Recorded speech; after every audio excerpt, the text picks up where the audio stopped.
I promised you a little bit of a part two, so here we are. Here are 5 more reasons why being British in Italy is so difficult. Let's get into the video. So if you missed it, the first part of this video you can find just up here, where I share 5 different things that make life in Italy very tricky for a Brit. But today we're talking about some other aspects of life that you may not have thought of. So not the usual like language and, you know, perhaps food, for example. These are a little bit deeper because I think when you've spent a decent amount of time in a country, you start to understand the nuances of it and you start to really appreciate what differences there may be and just how they can impact your life on a much deeper level. So let's start with number 1 for this video, shall we? It is quite simply personal space and boundaries. Now, to me personally, I feel that this is non-existent, especially here in the south of Italy. If you watched my first video, you will know that I did a big disclaimer talking about how my experiences are based on where I live, which is the south of Italy. It's where I spent the last 4 years of my time here in Italy living. So I can only reference this part of Italy. As I said in my first video, if your experiences are different in other parts of Italy, I'd love to know. Comment below and let me know. But certainly where I live in the south of Italy, it definitely feels like personal space and boundaries just simply do not exist. Now, I'm going to give you some different examples of this, talking about personal space. Now, Italians, particularly here in the south, are really friendly and very inquisitive. So you will find them asking you lots of questions, striking up conversations with you, saying hello to one another, even if you only know each other in passing and you've never had a conversation with them in your life. And also just generally being very affectionate as well. Like when you start to build a rapport with people here in Italy, certainly before the COVID pandemic, it's a little different now. I think people are a bit like, do I kiss you? Do I shake your hand? Do I just do namaste? It's a little bit different at the moment, but certainly before COVID, there was definitely a lot more interaction, like hands-on interaction. So people would like greet each other, like mwah, mwah, one kiss on each cheek if you knew the person well, or at the very least shake hands or hug. There'd be that physical interaction, which compared to the UK is somewhat different. So this is a generalization, of course, there are always exceptions to the rule, but generally in the UK, us Brits can be quite aloof and standoffish and very reserved, I would suggest. And with this in mind, we're not one to immediately be like, giving hugs to everybody, kissing people on the cheek, displaying that level of affection, unless, you know, you really do have a good relationship with another person. And certainly we do not speak to strangers. You will not see people greeting each other if you don't know them, even if you see them on a regular basis. It just isn't the done thing. And that's very different to how it is here in Italy.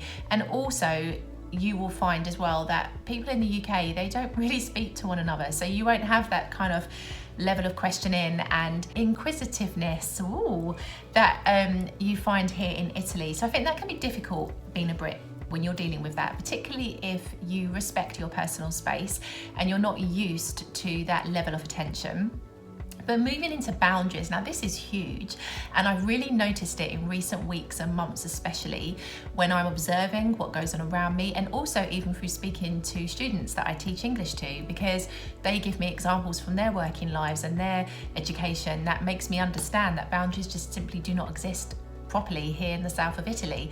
Now, when I mean boundaries, I mean basically the framework, if you like, the expectation of the behaviours and actions that you will and you will not tolerate. So, for example, boundaries are often discussed when we talk about work. For example, if we talk about a work situation, you might say that you have boundaries if you decide that you will not accept phone calls from clients after a certain time, or if you decide that you will stop working at a certain time every day and stick to it. That is you creating a boundary. You are teaching, in effect, other people how to treat you.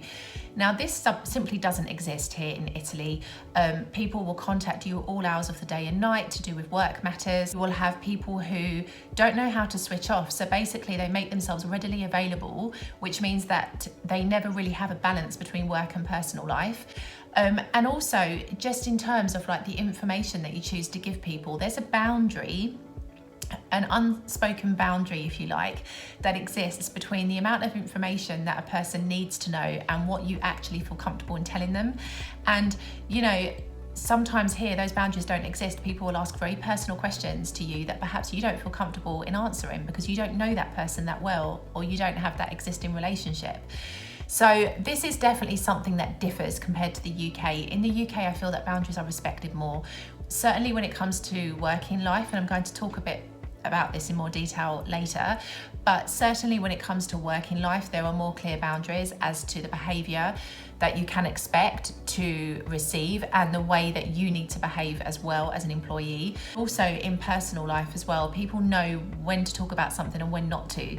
So this can definitely be a big factor that is difficult for a Brit living in Italy, because honestly, these areas are dealt with in extremely different ways compared to what I'm used to. So let's move into point number 2. And the second thing that's difficult for a Brit in Italy, I think, is when it comes to working culture. Now, in my opinion, the working culture here in Italy is intense.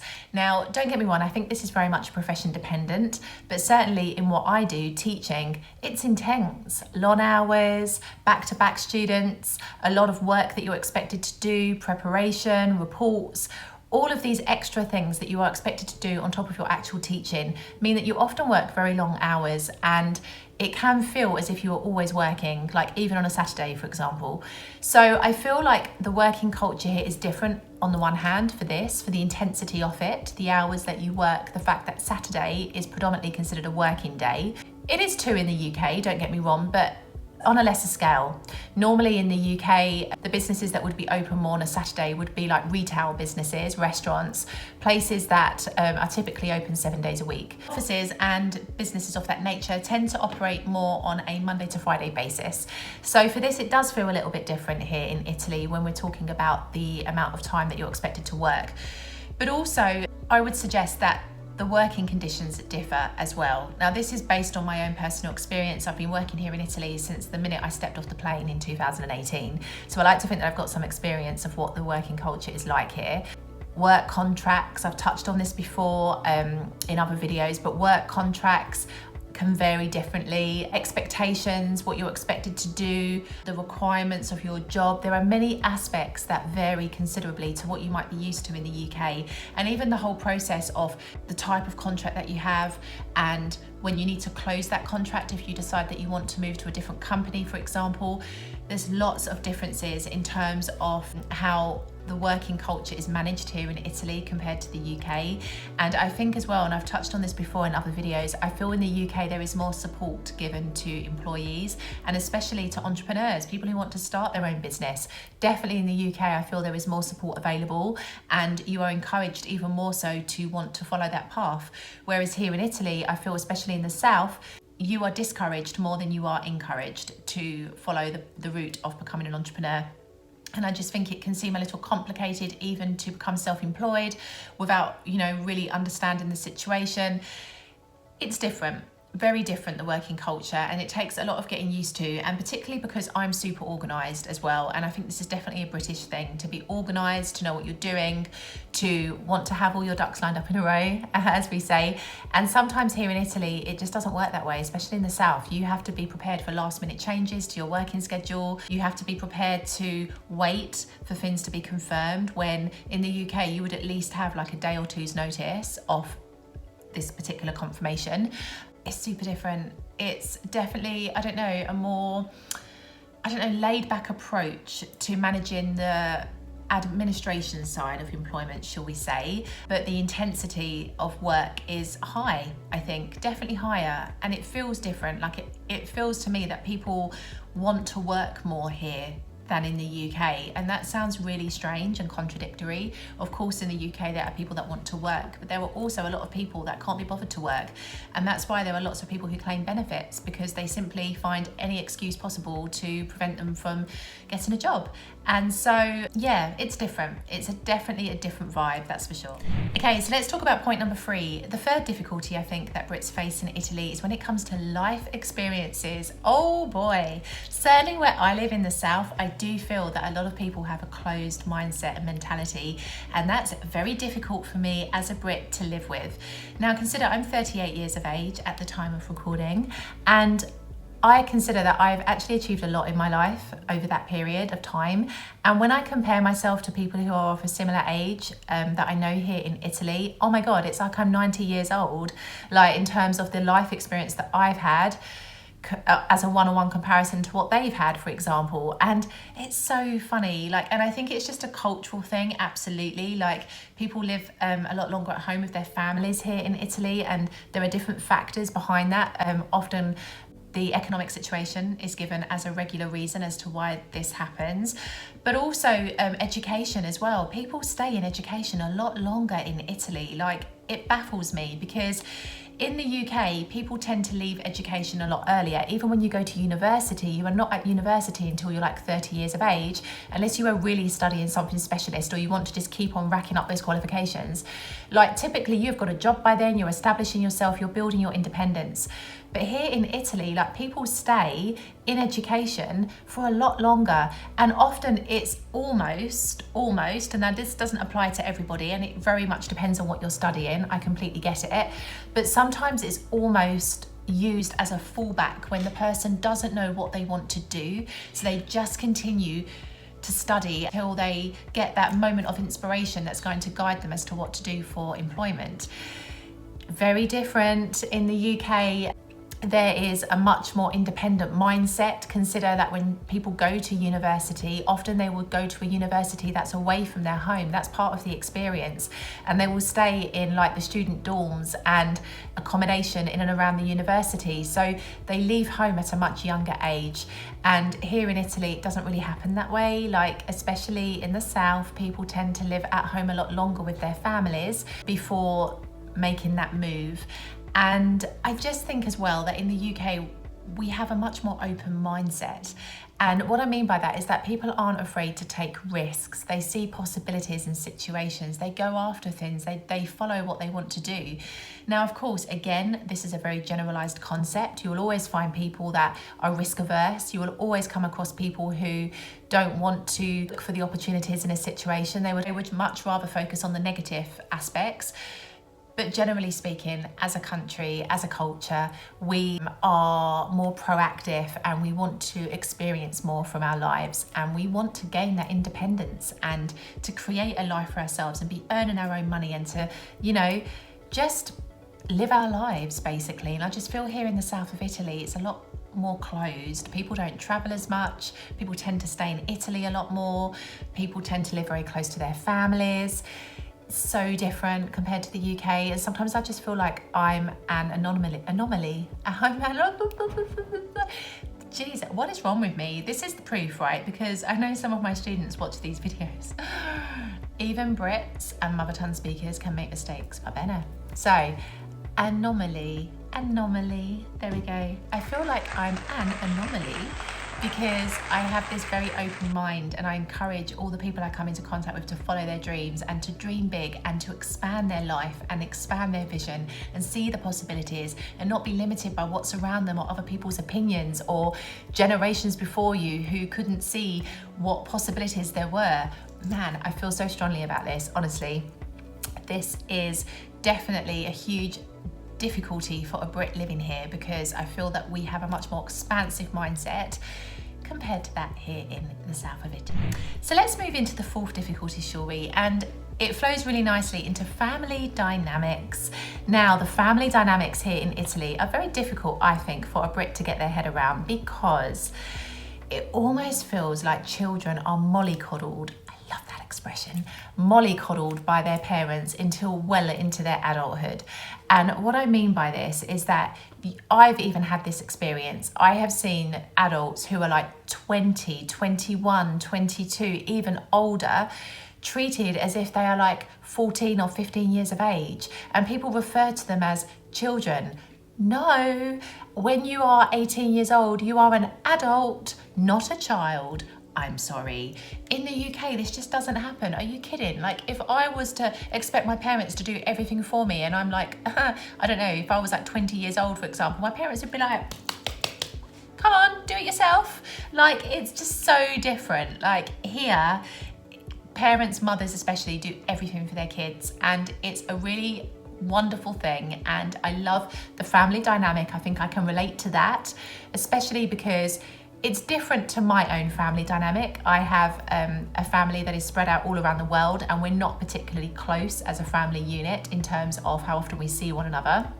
So for this, I can appreciate the family dynamics here in Italy more, but I cannot understand or wrap my head around mothers who baby their children. Like, really, when your child is an adult, let them be a bloody adult. Like, don't do things for them that you would do if they were 6 years old, because honestly, it doesn't help them in the slightest.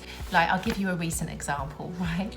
Oh my goodness. Okay, so I live with my friend and a couple of other girls, and basically there's a young girl that recently moved in. She's like 22 years of age, and so an adult, right? And she left a bottle on the side of the sink recently with like Caesar salad saucing. Like, she needed to get rid of the glass bottle, and it was there for like 3 days, and it started to wind me up because I'm very tidy and I respect the space, and we all do actually. I'm very lucky with the people I live with. So, you know, I was like, oh, please can you like clean up the bottle, like get rid of it? And she was, oh yeah, I'll do it later.